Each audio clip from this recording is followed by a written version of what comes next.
Good morning students. I hope you are well at your side. Today we will continue our chapter number first of history, the rise of nationalism in Europe. Our today's topic is hunger, hardship and popular revolt. The 1830s were years of great economic hardship in Europe. The first half of 19th century saw an enormous increase in population all over Europe. तो first half of 19th century में all over Europe की population है वो बहुत ही ज़्यादा हो गई और इसी वजह से यहाँ पर एक great economic hardship, great economic hardship इसका मतलब है कि यहाँ पर आर्थिक तंगी जो थी वो बहुत ज़्यादा हो गई। इट मीन्स मनी की shortage, economic hardship. In most countries there were more population, more speaker of jobs than employment, कि जितने एम्प्लॉयमेंट थे उससे ज़्यादा speaker of jobs means job को ढूंढने वाले हो गए, seekers of jobs. Population from rural areas migrated to be cities to live in crowded slums. Small producers its towns were often faced with stiff competition from imports of cheap machines made goods from England. तो Europe में जहाँ Britain से जो सामान आता था वो cheap rate का आता था क्योंकि वो सामान मशीन मेड्स होता था और यहाँ के जो लोकल आर्टिस्ट थे, जो लोकल प्रोड्यूसर्स थे वो अब पूरी तरह से बर्बाद हो गए क्योंकि यहाँ कॉस्ट ज़्यादा पड़ने लग गई, महंगाई हो गई और वहाँ से जो सामान आता ब्रिटेन से वो अब चीप रेट पे अवेलेबल हो रहा था। England were industrialization was more advanced than on the continent, और इंडस्ट्रियलाइजेशन भी एडवांसमेंट पे चल रहा था। This was specially so in textile production which was carried out mainly in homes or small workshops and was only partly machinized, कि केवल घरों में बनाया जाता था, मशीनों में बहुत कम टेक्सटाइल बनाया जाता था। In those regions of Europe where the aristocracy still enjoyed power, aristocracy means upper class या higher class of the richers, ultra richers, के रिचर्स में भी अल्ट्रा रिचर्स थे, aristocracy, they enjoyed power. It means है कि power कुछ लोगों के सिंगल पर्सन के हाथ में ही होती थी। Peasants struggled under the burden of feudal dues and obligations. The rise of food prices और a year of bad harvest leads to wider spread populism in town and country. तो वहाँ पर उसी समय जो प्राइसेस थी वो हाइक पर थी, फूड की प्राइसेस, और बैड हार्वेस्ट की वजह से एक साल फसल खराब हो गई तो बैड हार्वेस्ट की वजह से वहाँ कंट्री में और टाउन्स में भुखमरी की सी स्थिति हो गई। The year 1848 was such year, one such year, food shortage and widespread unemployment brought the population of Paris out on the roads, कि वहां पर फूड शॉर्टेज एंड अनएम्प्लॉयमेंट, ये जो दो सिचुएशन थी, फूड शॉर्टेज, फूड की कमी, और अनएम्प्लॉयमेंट, जॉब्स की कमी, दोनों की वजह से वहां लोग सड़कों पर उतर आए and barricades were erected and Louis Philippe was forced to flee, उसे जबरन भागना पड़ा, वहाँ से एरिया छोड़ना पड़ा।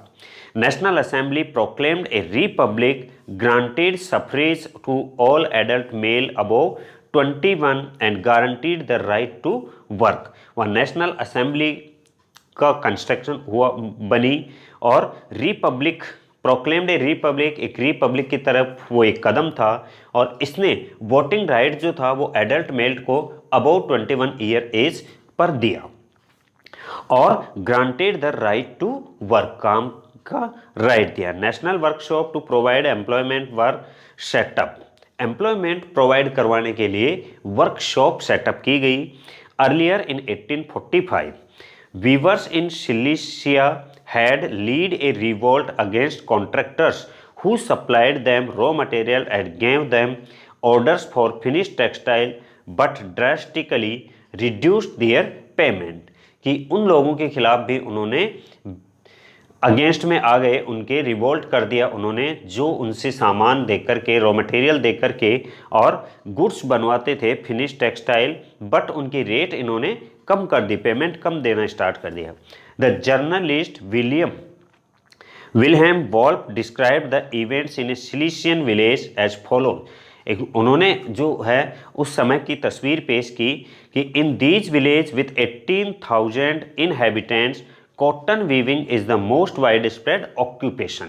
कि वहाँ पर सबसे ज़्यादा काम वो जो था वो कॉटन का ही था, कॉटन वीविंग का। The misery of workers is extreme. The desperate need for jobs has been taken advantage of by the contractors to reduce the price of the goods they order। कि वहाँ पर unemployment की situation होने की वजह से workers थी, उनकी डिमांड, वर्कर्स जो थे वो लार्ज नंबर में हो गए, जॉब्स कम हो गए, तो उन्होंने उस मौके का फ़ायदा उठाते हुए कम रेट पर ही उनसे कपड़ा बुनवाने को तैयार हो गए। On 4 June at 2 p.m., a large crowd of weavers emerged from their homes and marched in Paris up to the mansion of their contractor।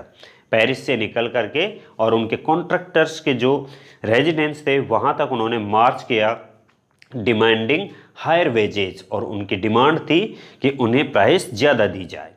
They were treated with scorn and thrashed alternately। Following this, a group of them forced their way into the house, smashed its elegant window panes, furniture, proclaimed. Another group broke into the storehouse and plundered it to supplies of cloth, which they tore to shreds. The contractor fled with his family to a neighboring village। अपने neighbour village में चले गए, भाग गए।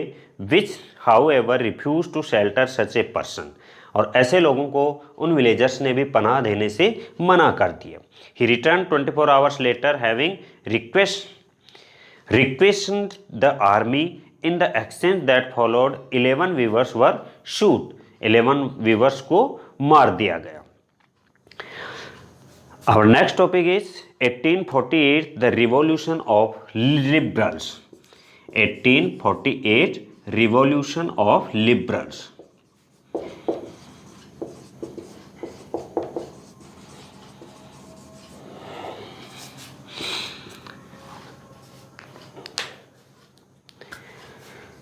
Parallel to the revolts of the poor unemployed और starving peasants. अभी पिछले हमने जो पढ़ा कि जो अनएम्प्लॉयमेंट और फूड शॉर्टेज की वजह से पुअर लोगों ने जो रिवोल्ट की थी, workers in many European countries in the year 1848, a revolution lead by the educated middle class was under way. अब ये जो रिवॉल्यूशन हुई थी ये पुअर पीपल्स ने की थी, अनएम्प्लॉयमेंट ने की थी, लेकिन ये जो रिवॉल्यूशन हुई 1848 वाली, वो रिवॉल्यूशन थी educated middle classes. It means middle class के थ्रू ये रिवोल्ट की गई और उसमें एजुकेटेड पीपल्स, डॉक्टर्स, एडवोकेट्स ये इसमें इन्वॉल्व थे। Events of February 1848 in France had brought about the abdication of the monarchy and a republic based on universal male suffrage। Monarchy को वहाँ पर एब्डिकेशन किया गया और रिपब्लिक बेस्ड जो गवर्नमेंट है, universal male suffrage means voting right जो है वो यूनिवर्सल, सबको समान मिलना चाहिए, ऐसे बेसिस पर की गई, had been proclaimed in other parts of Europe where independent nation states did not yet exist such as Germany, Italy, Poland and the Austro Hungarian empire. Men and women of the liberal middle class combined their demands of constitutionalism with national unification।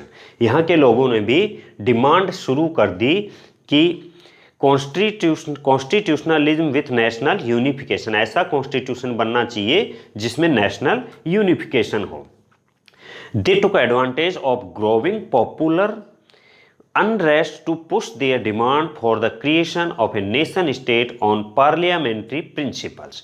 A construct constitution, freedom of the press and freedom of association, मतलब ऐसा rule होना चाहिए जिसके principles parliamentary principles थे कि एक constitution हो, freedom of the press, press की फ्रीडम हो, and the freedom of associations, और एसोसिएशंस बनाने की भी उनको फ्रीडम्स हो। In the German regions a large number of political association whose members were middle class professionals, businessmen and prosperous artisans come together in the city of Frankfurt and decided to vote for an all German national assembly. सबने all German national assembly को vote देने का decision लिया Frankfurt में on 18 May 1848। 831 elected representative, और इन elections में 831 elected representative marched in a festive procession to take their place in the Frankfurt Parliament. उसकी तरफ चल पड़े and convened in the Church of the Saint Paul. They drafted a constitution for a German nation to be headed by a monarch subject to a parliament. कि वहाँ पर उन्होंने decide किया कि एक जो पर्सन हो, मोनार्क जो हो, जो जर्मनी का गवर्नमेंट जो है Germany headed by a monarch, एक मोनार्क द्वारा हेडेड होनी चाहिए, subject to a parliament. When the deputies offered the crown on the these terms of to Frederick Wilhelm fourth king of Prussia, he rejected and joined other monarch to oppose the elected assembly. While the opposition of the aristocracy and military became stronger, the social basis of parliament eroded. The parliament was dominated by the middle class who resisted the demands of workers and artisans and consequently lost their support. In the end, troops were called in and assembly was forced to disband. Assembly को disband कर दिया गया।